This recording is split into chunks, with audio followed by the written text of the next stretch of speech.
എന്തൊക്കെയാണ് B1 B2 B5 B9 B12 ഒക്കെ? ഇതിൽ നമ്മൾ സാധാരണക്കാർക്ക് വേണ്ട പെട്ടെന്ന് മനസ്സിലാകുന്ന അതുമായിട്ട് ബന്ധിപ്പിക്കാൻ പറ്റുന്നൊരു കാര്യം പറയാം. ഇവിടെ ഇരിക്കുന്ന ആരെങ്കിലും ആശാ വർക്കർമാരുണ്ടോ? ആശാ വർക്കർമാരുണ്ട്.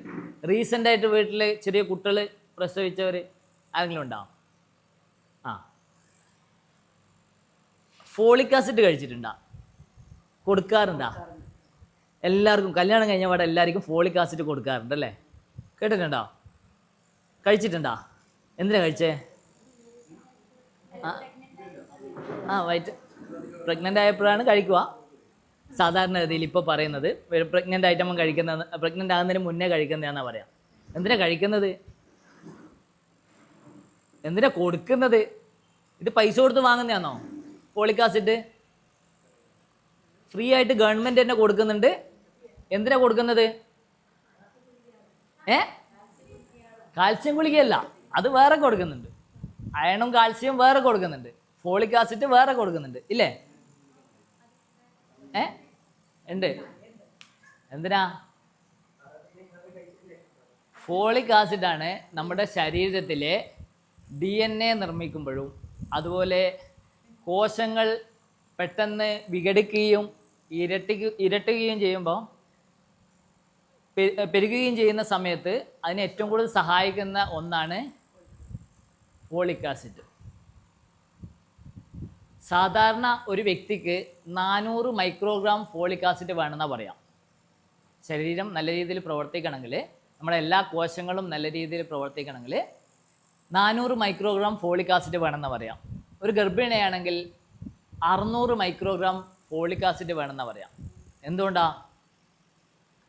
അതായത് ഒരു അണ്ടവും ബീജവും ചേർന്ന് ഒരു ബീജസങ്കലനം നടന്നു കഴിയുമ്പോൾ ആദ്യത്തെ 3 മാസങ്ങളിലാണ് അതിൻ്റെ കോശങ്ങൾ ഏറ്റവും കൂടുതൽ വിഘടിക്കുകയും പെരുകുകയും ചെയ്യുന്നത്.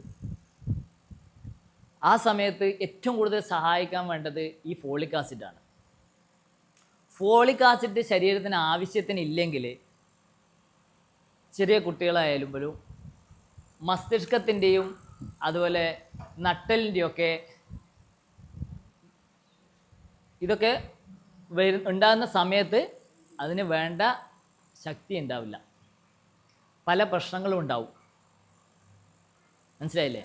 ഇപ്പം നമ്മൾ പ്രഗ്നൻ്റ് ആയാൽ തന്നെ പിറ്റേന്ന് നമുക്ക് മനസ്സിലാവുമോ? ഒരാഴ്ച കൊണ്ട് മനസ്സിലാവുമോ? ഒരു മാസം കഴിഞ്ഞാലും മനസ്സിലാവുമോ? ചിലപ്പോൾ അതിലും ദിവസങ്ങൾ കഴിഞ്ഞിട്ടാകുമ്പോഴാണ് നമുക്ക് മനസ്സിലാവുക പ്രഗ്നൻ്റ് ആയി എന്ന് പറയുന്നത്.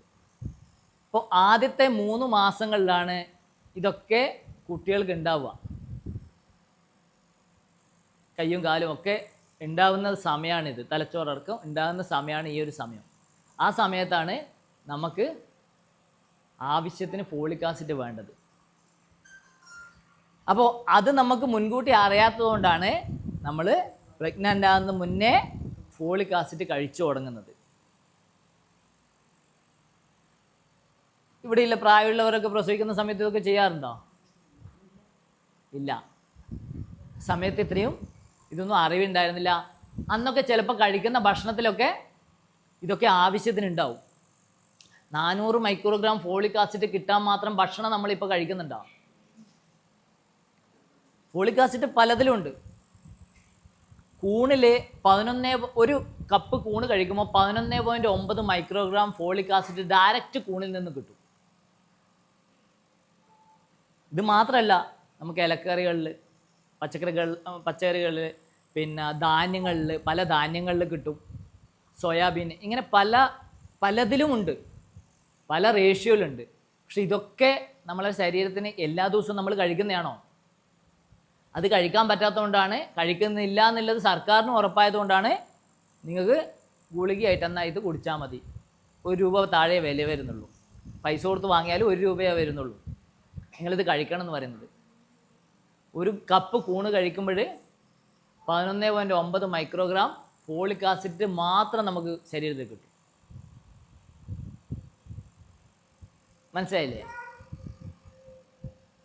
കൂണ് കഴിക്കേണ്ടത് ഒരു പെൺകുട്ടി ഗർഭിണിയാകാൻ തയ്യാറെടുക്കുന്നതിന് മുന്നേ നമ്മൾ കൂണ് കഴിച്ച് തുടങ്ങണം എന്നാണ് പറയാം. B9 ഫോളിക് ആസിഡ് ചുവന്ന രക്താണുക്കളുടെ ഉൽപ്പാദനത്തിന് വളരെയധികം സഹായിക്കുന്നതാണ് ഈ ഫോളിക് ആസിഡ്.